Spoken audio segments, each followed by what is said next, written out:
Okay, with Orange head coach Dino Babers following the Saturday scrimmage, over 160 plays today, Coach, and your thoughts on how it all went down? Oh, I just thought it was a fantastic effort. Thank God we didn't get anybody hurt this one. We lost a guy in the first one. To go 2 scrimmages and do as many snaps as we've done, and to lose one player is really a blessing. And I'm excited about the effort, and I'm looking forward for the start of the season. Was this your final dress rehearsal to this scale? You had the coaches upstairs, you know everybody in full pads, that type of thing. We will do one more, but it won't have the intensity that we had in this last one. This is the final one. We're about to solidify some depth charts, and the next one will be geared exclusively for Colgate. So the work for your position coaches now is to break down this film and grade it out, right, to start making some decisions? As today, right now. Yes, sir. That's where we're headed. As we speak. As the camp comes to a close here, the situational type things, playing real football, do you like the way your team's coming together? I think there was a lot of growth in that area that they were lacking, and we're trying to build a foundation with that.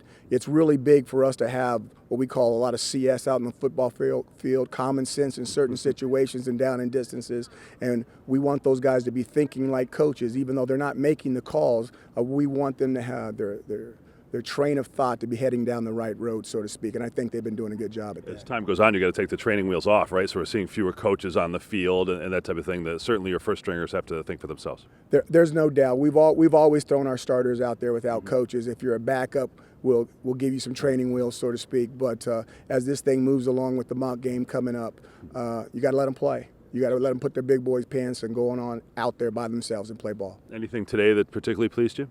Well, I think the ball security was good. I thought from the offense, as far as running the football and not letting it go, people striking you and not giving it up. I thought from a defensive side, they took advantage of some tip balls and really broke on the football aggressively and came up with some key interceptions that stopped some major drives. How much time do you have before you fully turn your attention to Colgate, and what are the biggest priorities for you in that time? We'll go about 3 more days with us, and then Thursday next week we'll go to Colgate. All right, and then Sunday is maybe a day off for the players in terms of their bodies, right? And I know you take a lot of value in this experience at Fort Drum. Well, this is going to be huge. You know, this is going to be my first opportunity, and I'm tickled to death to have an opportunity to go up there. I wish we could have more time up there with all the things that we had to catch up from the football in, but I am looking forward to taking a day off and spending it with our servicemen. It's going to be a blessing. Yeah, you typically have your camouflage hat on, not on today indoors, but you'll be able to don it again Sunday at Fort Drum, I'm sure. I love my camouflage. Right. That's Dino Babers, the opener, fastly approaching on September 2nd against Colgate.